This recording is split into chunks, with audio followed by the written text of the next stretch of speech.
Okay, today we are going to talk about supply and demand because it's a fascinating topic. Um, and when I was putting these slides together, I'm currently in Indonesia on Bali with my family here for a couple of months, and this is where I was sitting today when I was finishing up my slides, and it's just amazing. We've escaping freezing cold Scandinavia and come to a place like Bali, and it's just green and lush and beautiful like this. So I'm really grateful to be here, and I'm also grateful to FX Street for having me on to talk about supply and demand. So today we're going to talk about supply and demand. A brief overview, talk a little bit about who I am. We're going to talk about what supply and demand is. And we're going to also spend some time, significant time on understanding how we identify valid, qualified supply and demand. Then there's a term called accumulation, which you may or may not be acquainted with. And this is simply something that I look for and something I programmed into some software that I use to chart, and it really helps me identify supply and demand. And I'll go into greater detail here shortly. Then we're going to have a quick look at analyzing a pair chart. So what things do we do when we want to analyze a pair chart when we focus on supply and demand? Okay, so my name is Sareed Harper. I have a background in computer science. And my primary focus has always been IT security, so malware, computer viruses, stuff like that. And so I spent most of my time working for antivirus companies and computer security outfits performing security assessments. And who needs security more than anyone? The banks do. So I spend probably 85% of my time sitting in banks testing different forms of trading software. Typically, they are SpotFX trading terminals. They can be smartphone apps like MetaTrader and all the other ones that exist out there. But they can also be more related to the core business, such as hedging and stuff like that, but also fixed APIs. So, for example, we can be given a username and a password to enable us to call the fixed API, and they would ask us, what can we do with that? And just to give you a little bit of an idea of what it is that we're doing, a couple of years ago, we did an assessment for a company, and after 4 hours, we had stolen 99 billion Danish kroner, which is about 10 billion pounds. So we get to do some pretty fun stuff in the IT security regime. And so actually, I got into trading via my work project. I had to test a piece of trading software, and I had to know how to use it in order to reach the far corners of the functionality. So this was pretty important for me to understand. So I had to know how to trade, had to know what a limit order was, and all the other different kinds of limit orders and other order types in order to trade in. So this way I was introduced to a lot of traders in banks, and this really helped me understand what I had to do, but it also got me very interested in trading. And so today I operate via Pipnotic, which is a software company, and I teach at Pipnotic and also at a Coach's Corner, a Forex mentor. Okay, very briefly on myself. Okay, so supply and demand. What is supply and demand? Well, supply and demand has existed since the beginning of time, I think. If someone had something that others wanted, then there would be demand for that. So if we define supply is the quantity of a product or service available.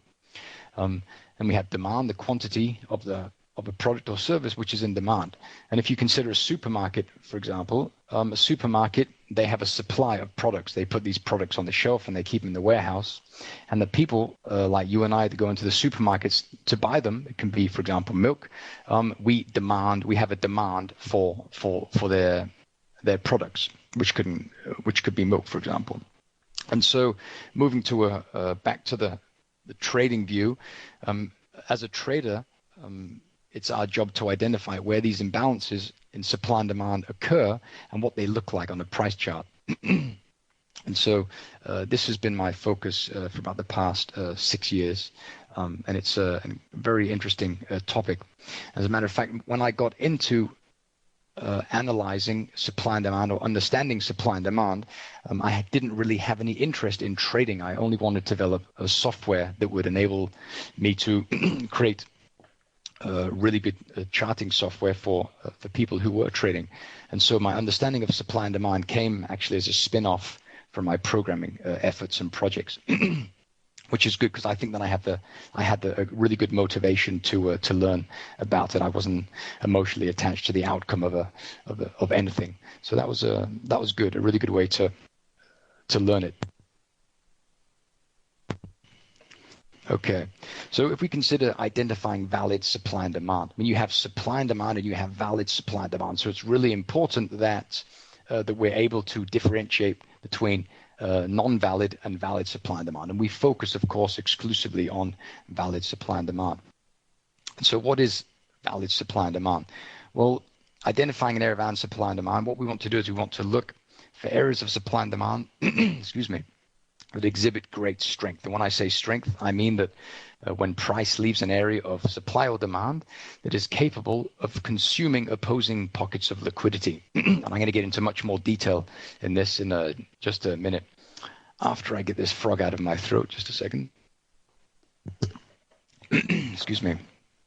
And so we want to find these areas of supply and demand, which I refer to sometimes as accumulation, by looking for great strength and follow through when price leaves an area of supply and demand accumulation.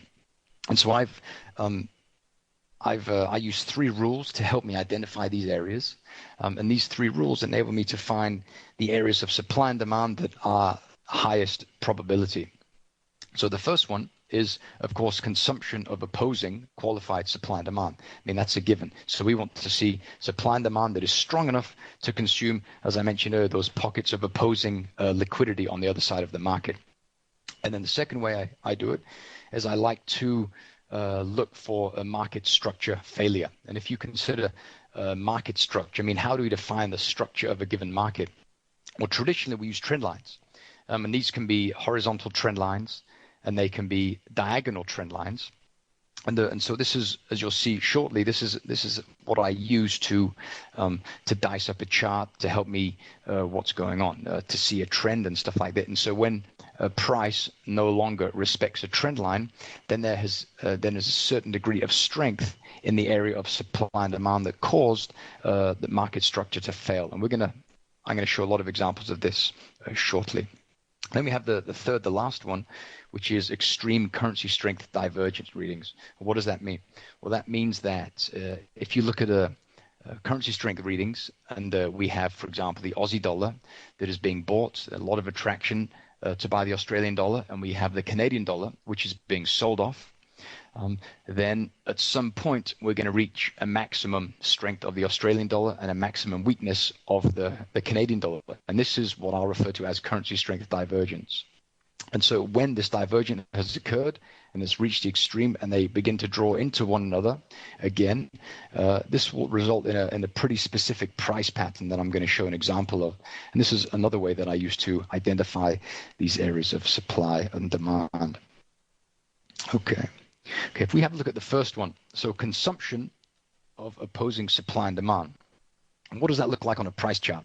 Well, you can see here that price was drifting higher, and we sold off, and then we established this area. Can you see my mouse? When I move my mouse, can you see that clearly? Yes, good, excellent. Okay, so you see how price moved down here. We accumulated orders. Again, I'll go into detail on that in just a second. But these white candles here, these are accumulation candles. So price came down, we accumulated orders, and then this green candle tells me we had a very strong push away from the area. And when price left this area here, it managed to move above this high and consume this parent, child, and younger sibling construction just here, price structure here. You can see this is actually a reaction to this one here and this one here. So this is actually child demand here. But when it left very aggressively, very forcefully, which is great. This is what we want to see. And then when price reached this top, this is a daily chart. These red colors tell me it's a daily chart. So we reached a double top, and then we started to see price move lower. So price rallied, we accumulated orders, and then we sold off. We had 2 days of selling off, we accumulated, and then we sold off again. And then you ask yourself, you keep your eye on price, and then you find out, then you look for the area of supply or demand that is capable of consuming opposing supply and demand. So we have this one here, which is established as a very nice, clean continuation pattern here. We have this area of demand here that was established. And then you can see that after price left here, eventually it managed to move through this area here. And when that happens, you have valid demand. It has now been consumed by opposing, in this case, supply. Then you have to ask yourself the question, what area of supply is responsible for consuming it? We simply look up and you say, this is the one here. And this is the one that you trade. So your entry would be at the 13400 area. You stop just above the 13460, and your target, it kind of depends. You have to wait and see how price forms when it moves up into the area of supply.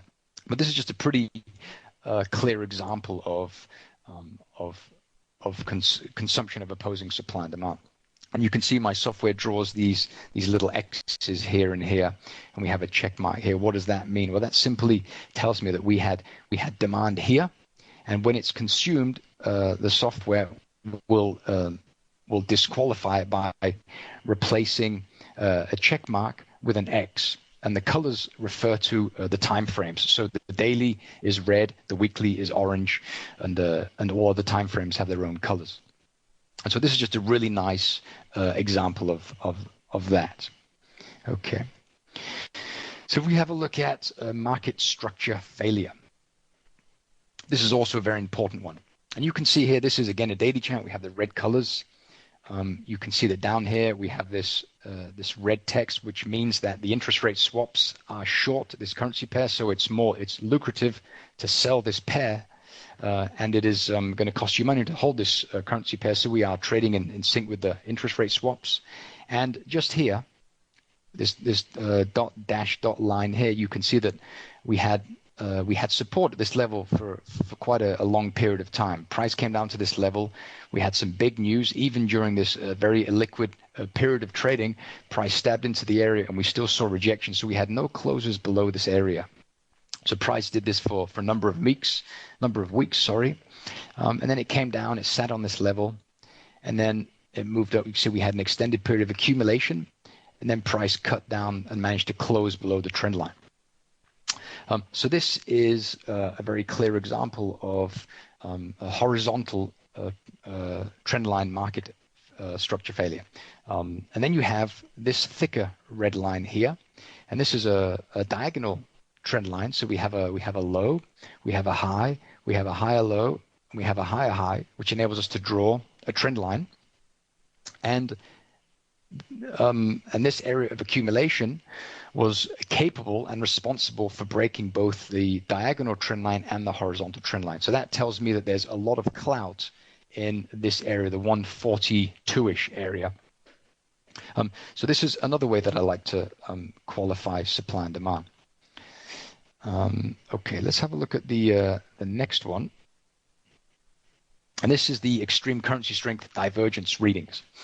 And this is, in the example that I mentioned earlier, we have the Australian dollar, which is orange, and we have the Canadian dollar, which is magenta. And you can see that the Australian dollar reached an all-time high here.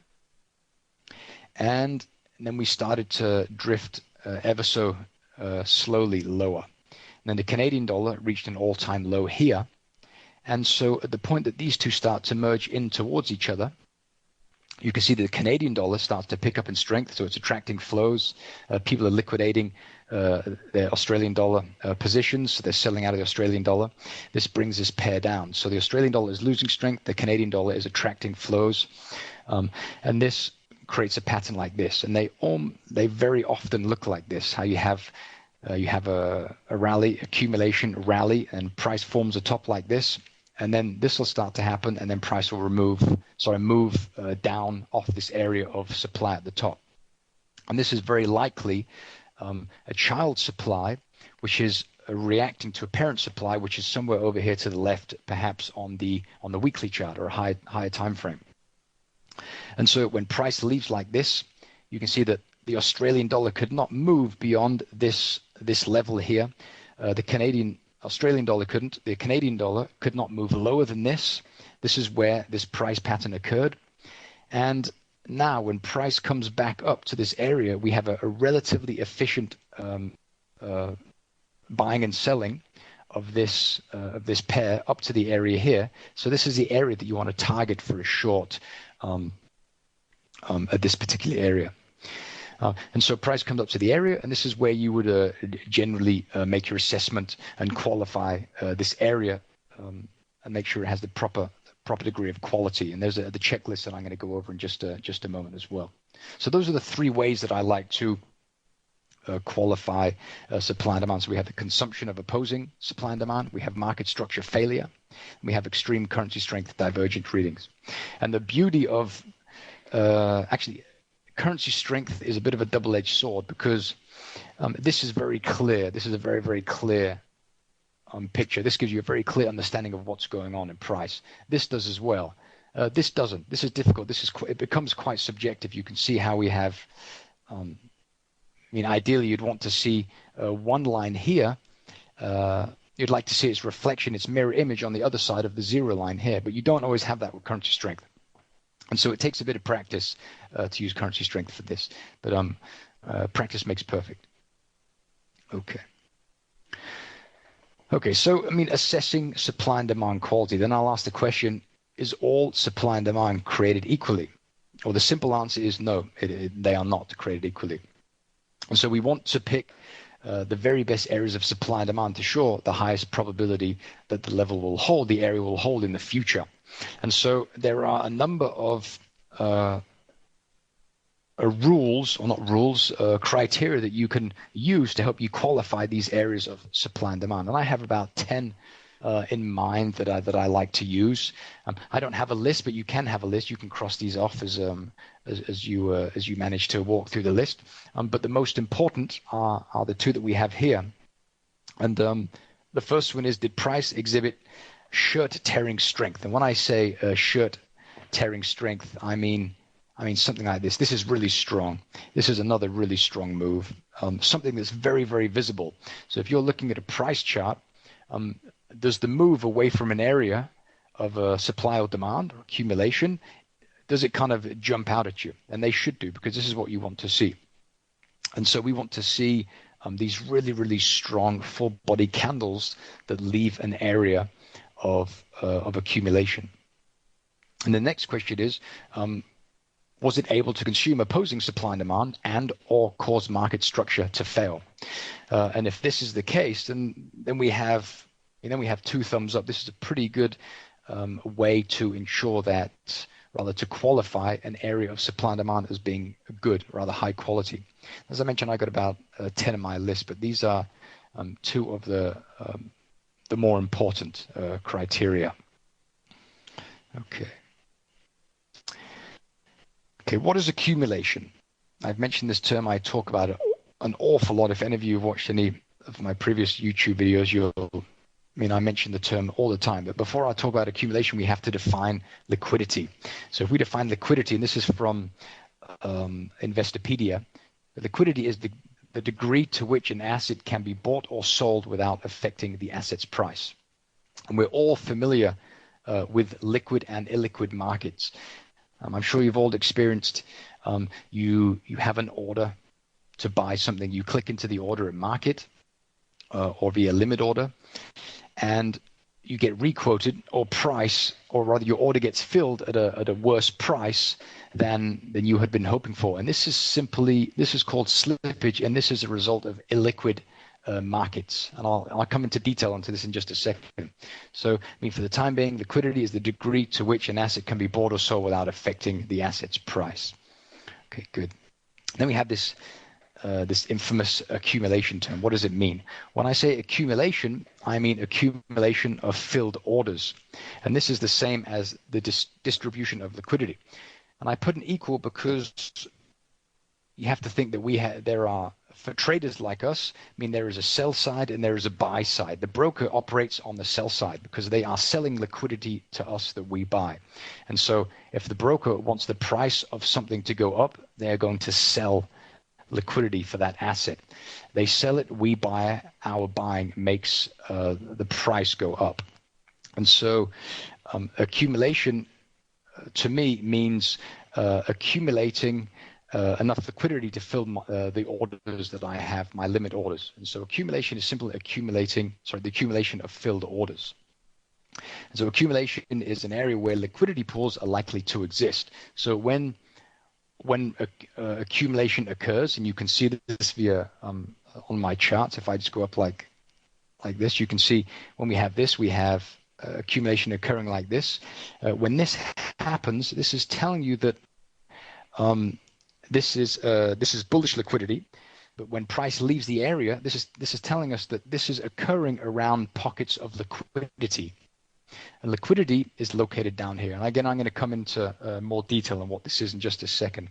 But it's telling us that around where these white candles are appearing, we have pockets of liquidity that are filling orders. And so the accumulation is occurring, and the indicator on my software is just simply drawing these or painting these candles white like this.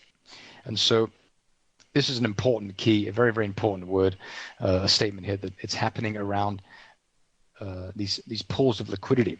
And so the origin of a visibly clear imbalance in supply and demand. And so this again shows that on the previous chart we had these white candles forming, we have accumulation taking place, then we have that really strong move away from the area of accumulation or for the sell side distribution.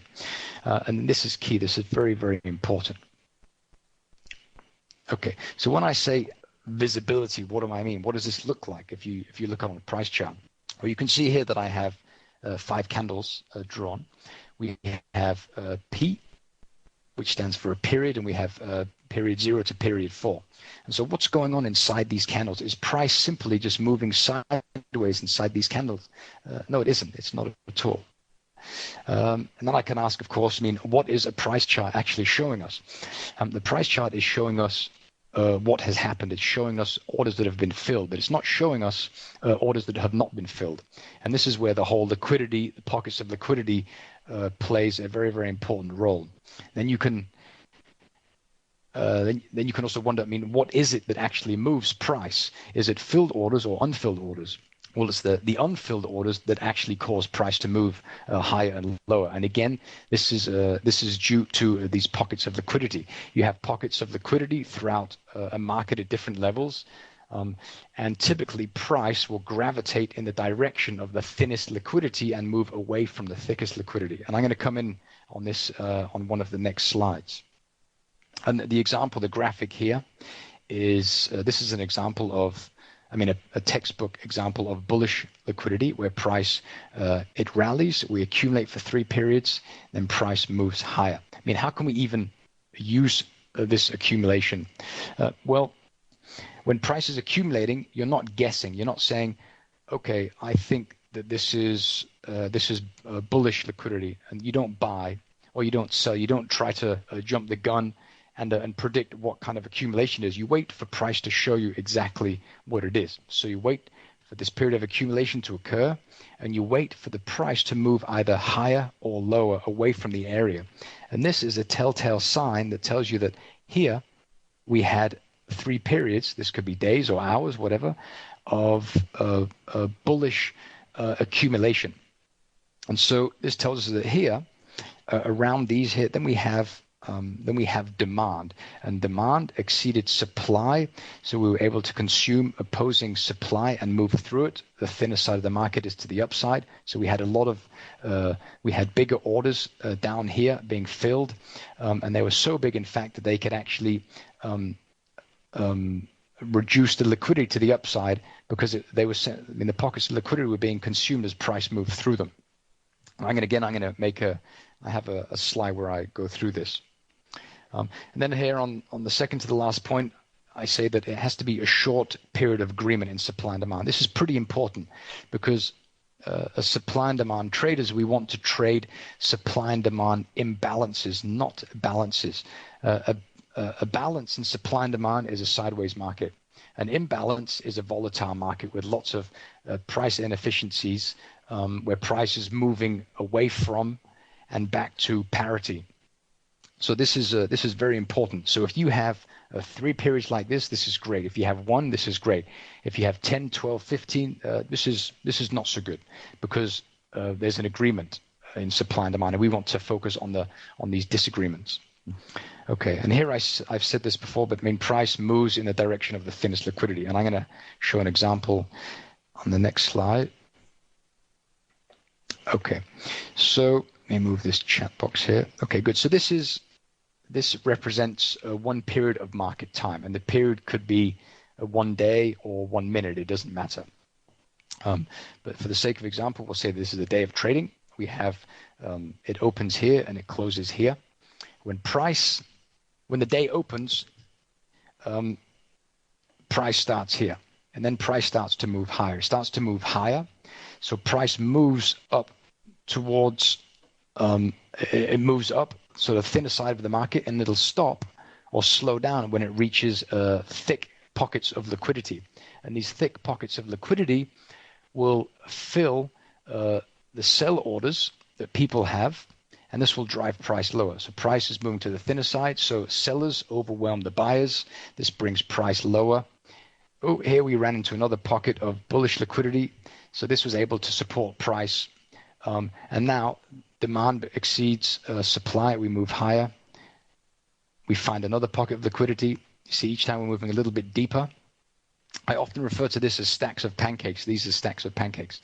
And so the buying and selling, or traders as people with a fork. And so, I mean, when price comes up here, the fork stabs into this pocket of liquidity and the pancake is removed from the stack. And so the next time price comes back, where's the next pancake? Well, it's actually not here because this one's gone. So it's going to have to go deeper into the stack of pancakes to find the next one.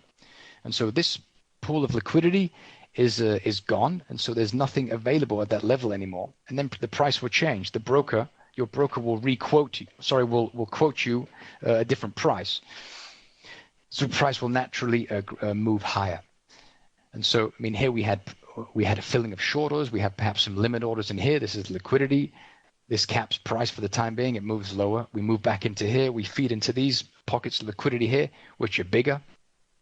This enormous pocket of liquidity here is able to support price for the time being. And so demand down here exceeds supply. So the thinner side of the market is to the upside. Again, I have a really good example of this on the next slide. And so price is naturally going to have an easier time cutting through these micro pockets of liquidity on the way to the thicker pockets of liquidity towards the tops, typically. Okay, so if we have a look on the next slide, we have the thin side of the market and we have the thick side of the market. So, okay, so if someone came, these are hypothetical figures, but let's assume that someone comes in the market, they want to buy 50,000 units of an asset. Okay, so they come in with this position, 50,000 units, and they want to buy. What will happen to price when they fill this order, when they start filling the order? Well,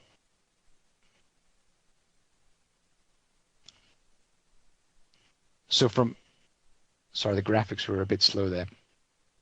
So we have 10,000 units for sale here. We have another here, another here, another here, and another here. So in order to fill this 50,000 unit position, price is going to have to move up to this last pocket of liquidity here, 10, 20, 30, 40, 50.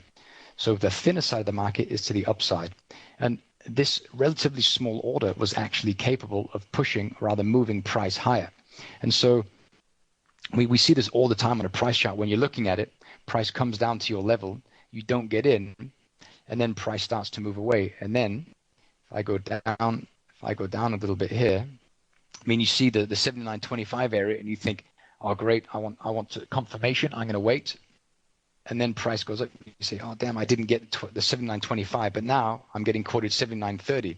And if you don't buy it there, shortly after, you won't be able to get it for 79.30 again. You'll have to pay a little bit more, 79.35. And if you still don't do it, you're going to have to pay 79.40 or 79.45 if you still sit in your hands. And so this is just a pretty good example of how a relatively small order can move price. And this is simply because the pockets of liquidity that are available for buying, they are smaller than the size of the actual order. But on the opposite side of the market, for example, we have the thicker side. And to the downside, we have these much, much bigger pockets of liquidity. So if I come in with a 50,000 unit order to sell, what happens? Well, this pocket of liquidity simply consumes the order and it doesn't move at all. And so it'll actually take an order at least 4 times the size of my order to move 5 pips, where it took my 50,000 unit order to move 5, 10, 15, 20, 25 pips here. And so it's really important to be able to spot via supply and demand or currency strength where the thinner side of the market is. I think this is a pretty good illustration of exactly that. Okay, so I mean, ultimately, why does price move higher? This is when we have demand exceeds supply. So we have all of these small orders available here. We have enormous demand. This is going to cause price to go higher because this demand is going to consume all of these small pockets of liquidity here. And the same applies for the downside, where we have tiny demand and we have massive supply.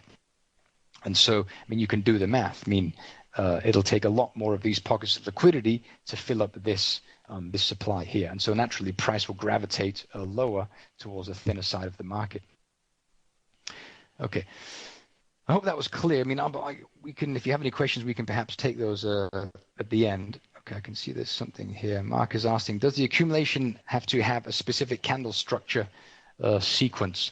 A good question, Mark. Let me go up to here, and I'm just going to go back to the candle.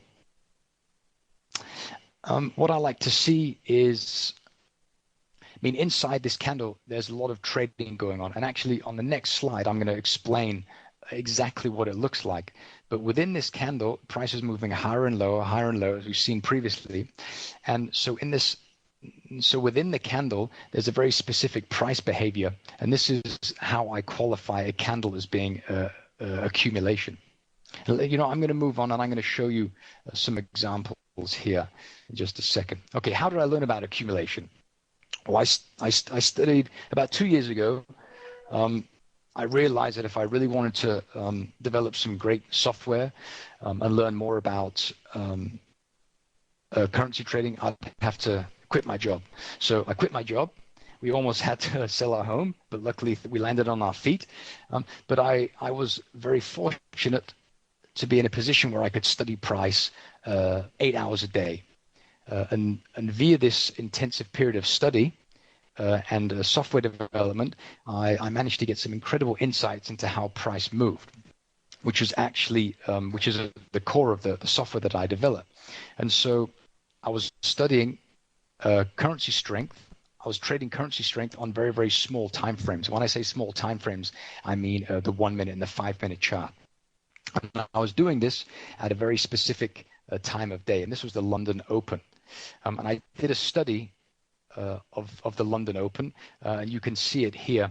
This link, I can post it in the chat box at the end of the session, and you can check on it. But it was a very interesting study, and I actually found out that at a very specific time of day, these big orders were being filled, resulting in these very, very big moves. So accumulation would occur at around 8:15 GMT, local London time, and the big moves would occur 8 times out of 10 after about 15 or 20 minutes past 8 o'clock GMT.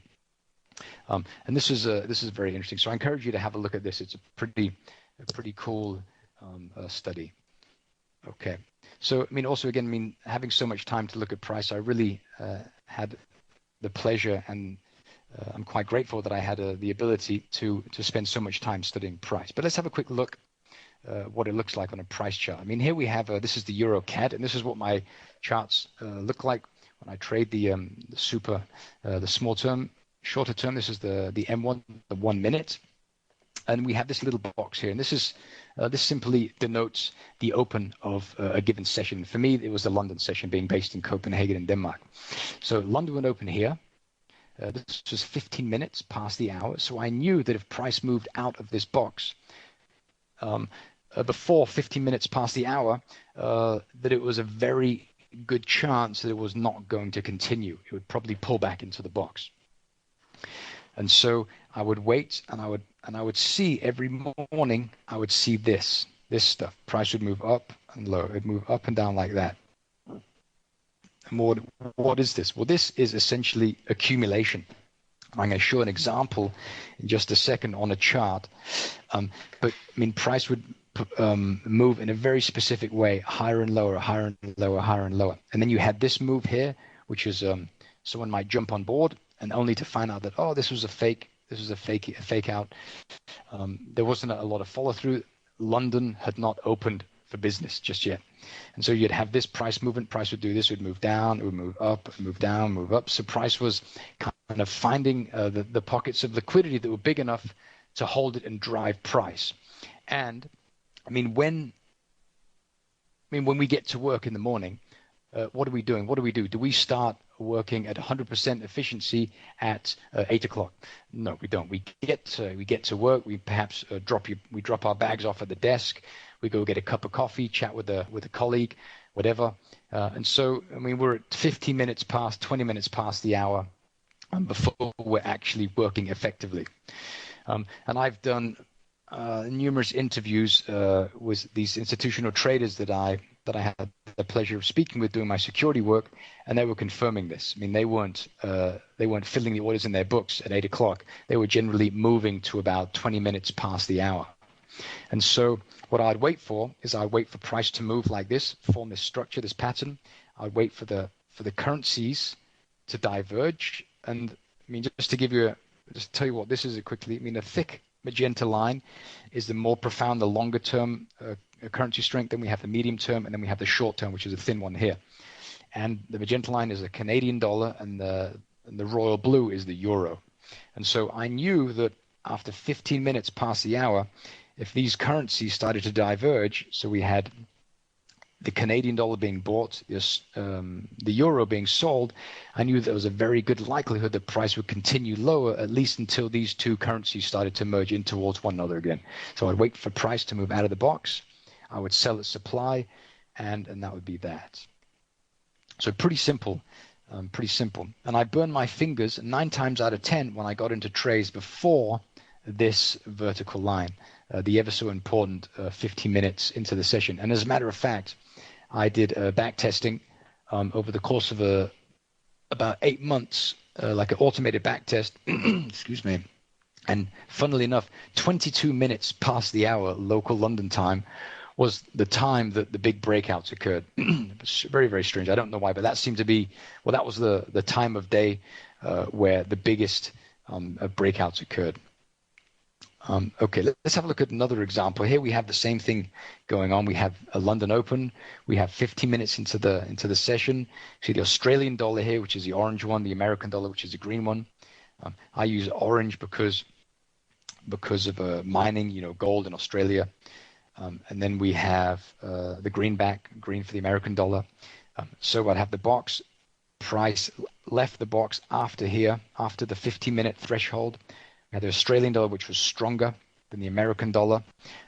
Excuse me. And I would simply wait for price to break out and buy at demand and just keep my eye on the strength information. And this would keep price moving typically on a good day. So, I mean, this is exactly what I was looking at. And this, you can see it again right here. So this will look very, very much like what we could see on the previous slide, where we had the big bar up, we had the 3 periods of accumulation, and then a release to the upside. We had the price moved up, we had 3 periods of accumulation. Is it bullish accumulation or bearish accumulation? We know this once price moves higher, and this is a good example of bullish accumulation. Okay.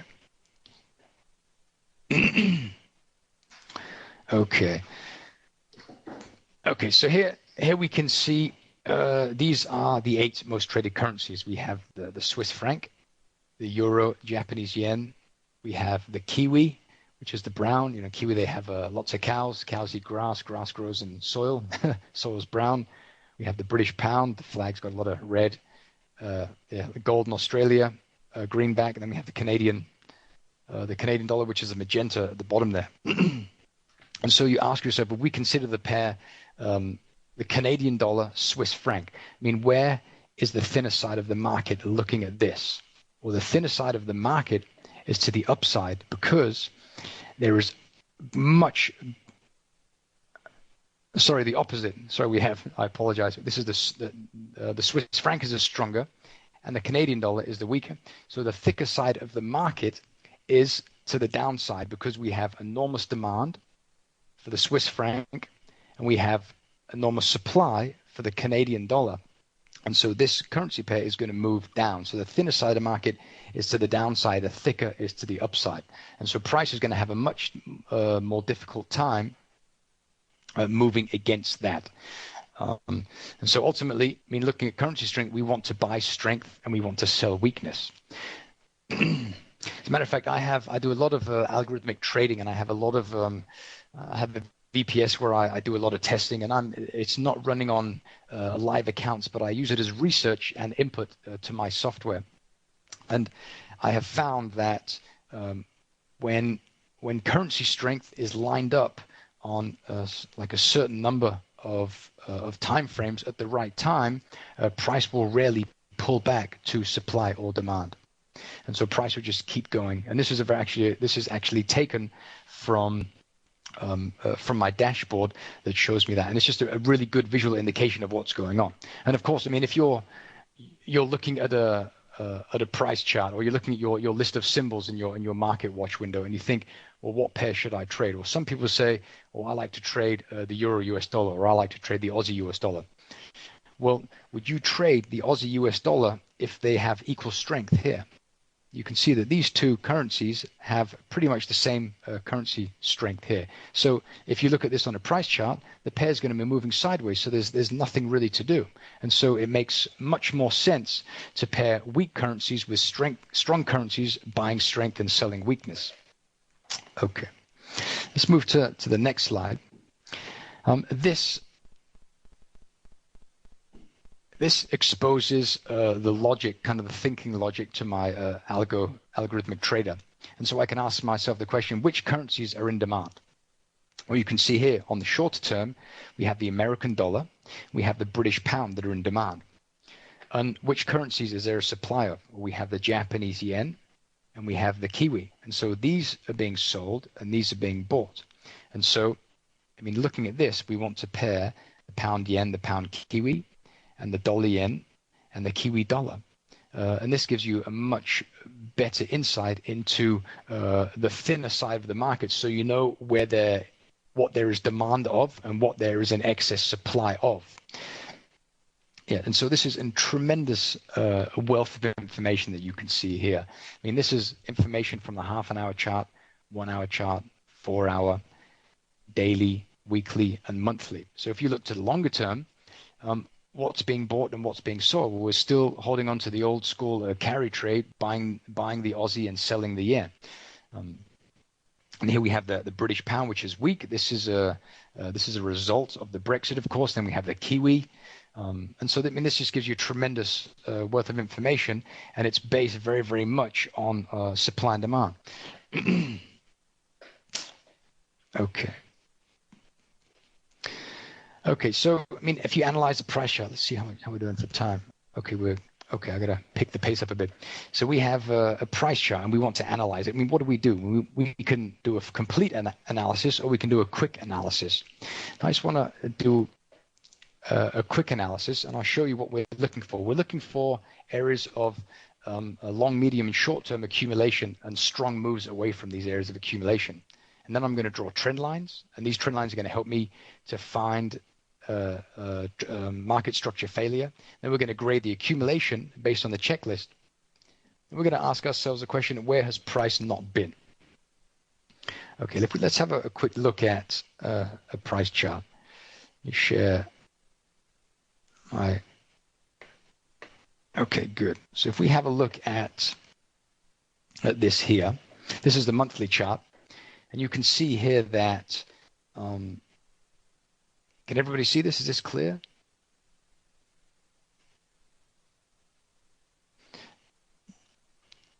Okay, so we have this area up here, which is supply. Why is this supply? Because because it managed to hold price. And this is actually a child supply. The parent is at the top here. We have a child here, here, and here. So this is actually, this area of parent supply has been tested once, twice, 3 times. On the first release, we had a very strong move. Second release, a decent move. And on the third test, we had a kind of a relatively slow move away.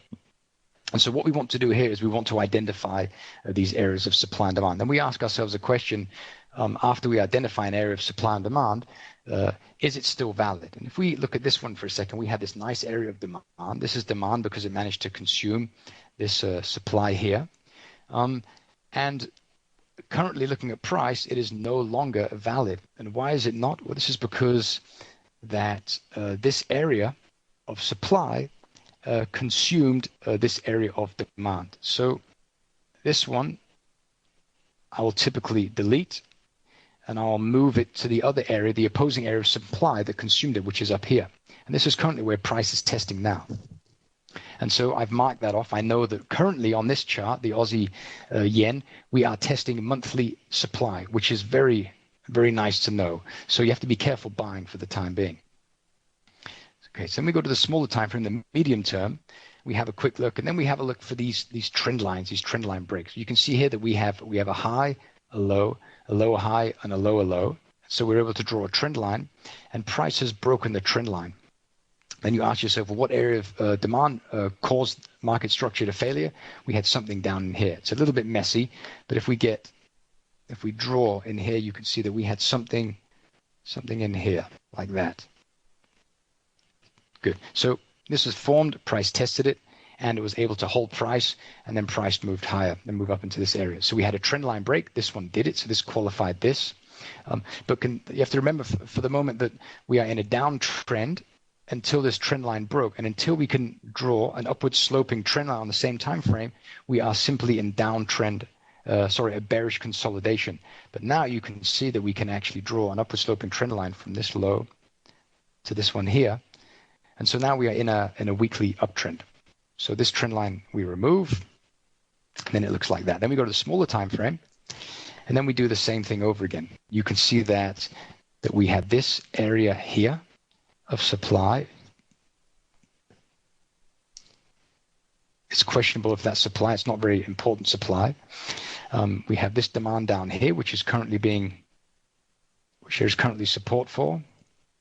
Price came down, we tested it once, twice, and now we're moving higher. And now price moved through and beyond that area. So what does that mean? What does that tell us? So that means that, again, we have supply. What area of demand took that out, consumed it? This one did here, just down here. So this is the area that we expect price to react at next time it comes back. Okay.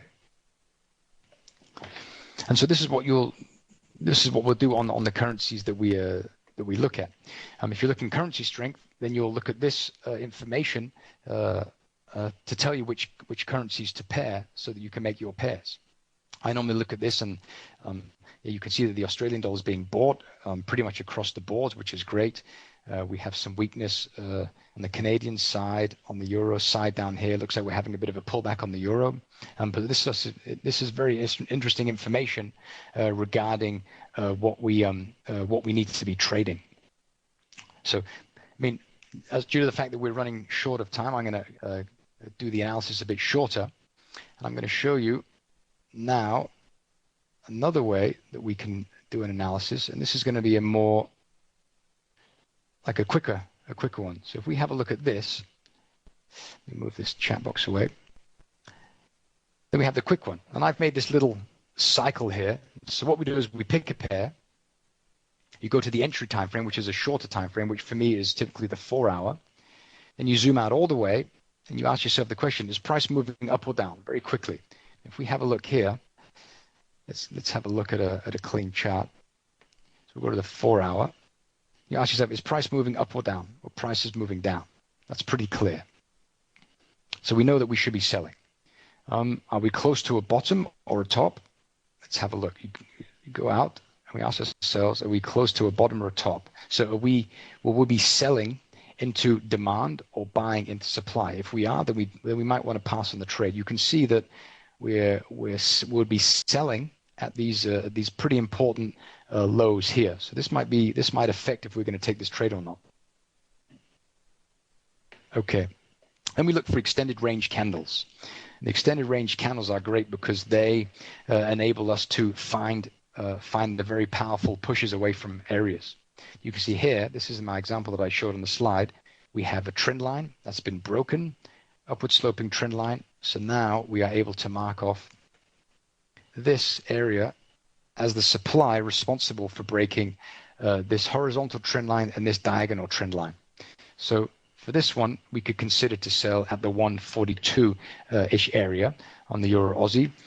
Keep in mind that we will be selling into some support at the bottom there, so daily, weekly support. So that might be a reason to pass on that trade. But there's likely going to be a reaction here, one big enough for us to get the risk out of the trade at least. Okay, so we identify our accumulation, which we've done. Does it look messy?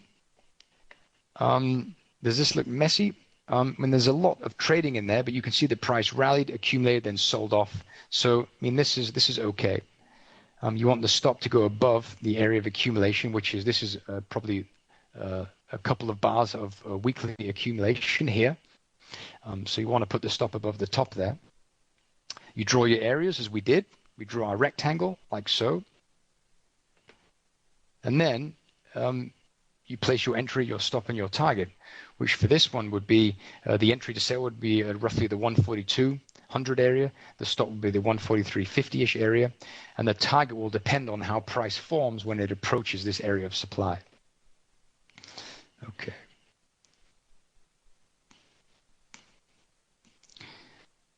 Good. And so we are running out. And so we're going to do the summary. And then if there's a few questions, we can get to those quickly. So, in summary, we can identify, or I like to identify supply and demand using three different methods: the consumption of opposing, the market structure failure, and the extreme currency strength divergence. Then we looked at accumulation, which is a really important term, and it gives us a tremendous understanding of what is actually going on behind the scenes. Because if you are able to identify accumulation candles, then it really puts you in the know as to what's going on behind the scenes. Then we did the complete and the quick analysis. The complete analysis is better because you'll be paying much more attention to what's going on the larger scale of things. You'll be asking yourself the question, what's currently driving price? Is it weekly demand or monthly supply? You will be able to answer these questions, which are going to put you in a much better position to be able to make much better trades. Yes, and again here, this is one of the final points. Focus on one thing and do it well. Supply and demand and currency strength; those are the two things that I find to be, for me, they're my holy grail. They might not work for other people, but I find them to be a tremendous tool, and they provide me with a really good understanding of what price does and why it does it. And so focus on one thing and do it very, very well, be it supply and demand or anything else. And most importantly, don't copy someone else's what someone else is doing. You can have somebody who's doing something, they're implementing a specific method, they're doing it very, very well with incredible accuracy. You can give the exact same system or method to another person, and they can hemorrhage money. And this is simply because it's not about the system, but it's about the person that's implementing the system. And there are a lot of reasons why one person is better than the other. And this is typically based on the fact that if you take something that someone else does and you apply it immediately, then you haven't taken the time to digest the information and make it your own. And so I totally recommend that when you see something new, you see a presentation from someone, they say something that appeals to you, put in a bit of chart time, a bit of studying, and make it your own. And I think this is what you'll benefit most from. Good. Okay, whew. Right, we wrapped it up. 55 minutes, good. Okay, good. Yeah, sorry to kind of race through at the end there, but are there any questions about anything that we walked through? Oh, clear, brilliant, good. And we only have 40 minutes. Normally, I can spend easily a couple of hours talking about accumulation alone. It's a very interesting topic, especially when you get into the kind of the idea of I mean, I'll just go back to my charts, and you can see we spoke about, I mean, a price chart like this, excuse me, is showing us where price has been, what orders have been filled, but it's not showing you where unfilled orders are located. And we don't have that really in Forex because Forex is such a decentralized market that it's not possible to get any truly accurate kind of volume information. But you can see that price has been up to here. And so ideally, if you're looking, okay, let's focus on this little leg here. Price forms this high, we move lower. We form this high, we move lower. This area of demand is gone. This area of supply is still valid. But how far up did price go previously? Well, it went up to here. So in this swing, price went up to here. And so ideally, you don't want to be selling this asset for a price any cheaper than the 14300 area, because this is where price went. You'll probably get a reaction here, but when price gets up here, it's going to have to move into this uncharted water, if you will. We're going to have pockets of liquidity. People see this high, then some of the big funds will come in and they'll say, good, we have these highs here. We're going to put limit orders to sell up here at the top. They're not going to be trying to sell down here. They're going to be selling at the extreme highs and buying at the extreme lows, typically. Okay. Good. Are there any questions at all? Or is everything super clear? Good, John. I'm glad everything is good and clear. This is my first time doing this. I'm not sure if there's any specific routine or something that we need to cover before we wrap it up. Good, Nick. I'm very pleased you enjoy it. I have a YouTube channel. I publish a lot of this material, and you're welcome to check it out. But I'll be back here. I mean, I've my mentor, Chris Laurie. He doesn't mentor me anymore, but he helped me in the past. He really helped me understand the sell side of the market, and so this is where my understanding comes from, and it's tremendous. And so it's just a really good way to view the market. And then my time in the bank speaking with these traders really enabled me to hear about what these institutional traders are actually doing, because normally it's guesswork. People think they know what they're doing, but until you have the opportunity to sit down and share a sandwich with one of these guys and ask them some questions, I mean, there's a tremendous amount of insight they can give us. And some of them really try to overcomplicate things, perhaps intentionally, but others are really friendly. And I've met a lot of really, really nice men and women that kind of opened their books and shared their insights with me, which I'm very grateful for. And this insight I'm of course going to share here at FX Street in future webinars. But a currency strength is definitely a topic that I'd like to touch on again in a future webinar. It's very, very fascinating, and again, it ties very, very intimately into supply and demand. Good. FX Street, anything to say before we wrap it up? Does anyone else have any questions, any comments?